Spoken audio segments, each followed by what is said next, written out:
Ένα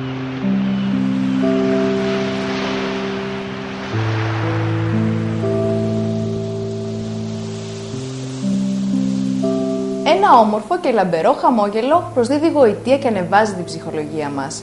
Είναι λογικό λοιπόν τα τελευταία χρόνια να έχει παρατηρηθεί μια στροφή στις απαιτήσεις του κοινού προς την αισθητική οδοντιατρική. Η πιο συχνή εφαρμογή της αισθητικής οδοντιατρικής είναι η λεύκανση. Η λεύκανση είναι η τεχνική που μας επιτρέπει να αποκτήσουμε λευκότερα δόντια.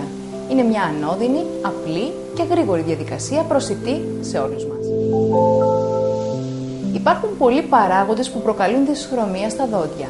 Οι πιο συνηθισμένοι είναι η κατανάλωση τροφών και ποτών με έντονες χρωστικές ουσίες όπως καφές, μαύρο τσάι, κόκκινο κρασί, το κάπνισμα και οι τυχόν τραυματισμοί των δοντιών.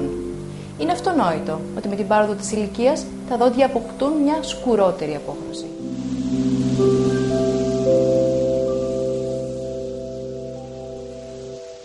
Η λεύκανση είναι η τεχνική της εφαρμογής ενός λευκαντικού παράγοντα σε μορφή ζελέ πάνω στα δόντια που απελευθερώνει οξυγόνο, το οποίο εισέρχεται στην αδαμαντίνη και την οδοντίνη των δοντιών προκαλώντας τον αποχρωματισμό τους.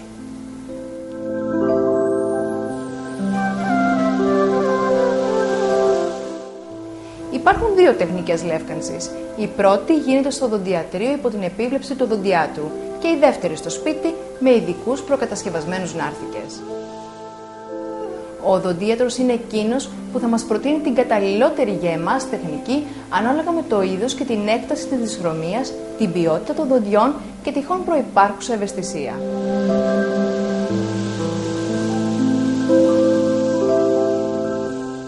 Καταρχήν, ο οδοντίατρος θα απομονώσει τα ούλα γύρω από τα δόντια με ειδικό υλικό ώστε να μην έρθουν σε επαφή με το λευκαντικό παράγοντα.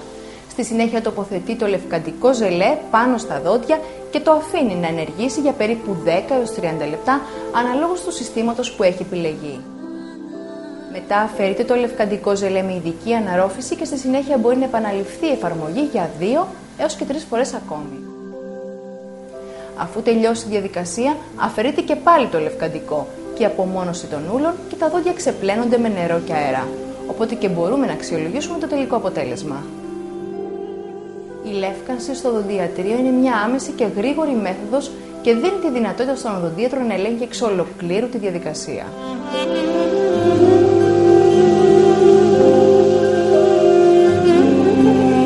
Σε μια πρώτη επίσκεψη, ο οδοντίατρος θα πάρει αποτυπώματα από την πάνω και την κάτω γνάθο, προκειμένου να κατασκευάσει τους ειδικούς νάρθηκες μασελάκια μέσα στους οποίους θα τοποθετηθεί το λευκαντικό ζελέ. Σε ένα δεύτερο ραντεβού, μας παραδίδει τους νάρθηκες μαζί με το λευκαντικό σύστημα που έχει επιλεγεί, ανάλογα με τις προσωπικές μας ιδιαιτερότητες, όπως είναι ο διαθέσιμος χρόνος, η ευχέρεια χρήσης, η ευαισθησία των δοντιών και η ένταση της δυσχρωμίας. Μας δίνει τις κατάλληλες οδηγίες για τη σωστή χρήση του και μας ενημερώνει για τα ραντεβού επανελέγχου.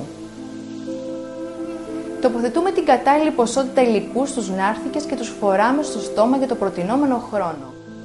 Μετά το τέλος της θεραπείας τους αφαιρούμε και πλένουμε καλά τα δόντια και τους νάρθηκες πριν τους αποθηκεύσουμε μέχρι την επόμενη χρήση.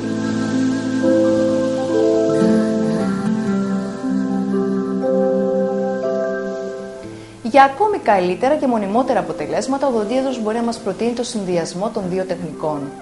Στην περίπτωση αυτή, ο χρόνος εφαρμογής στο σπίτι περιορίζεται σημαντικά, ενώ οι νάρθηκες που μας παραδίδονται μπορούν εύκολα να χρησιμοποιηθούν στις εφαρμογές που προτείνονται για τη συντήρηση του αποτελέσματος της λεύκανσης.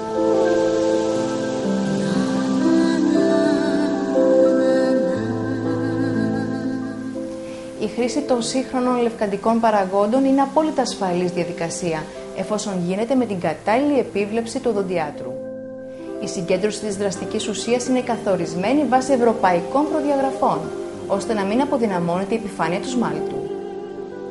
Ας ανανεώσουμε λοιπόν τη διάθεσή μας, δίνοντας τη δυνατότητα στον εαυτό μας να αποκτήσει ένα νεανικό, φωτεινό χαμόγελο.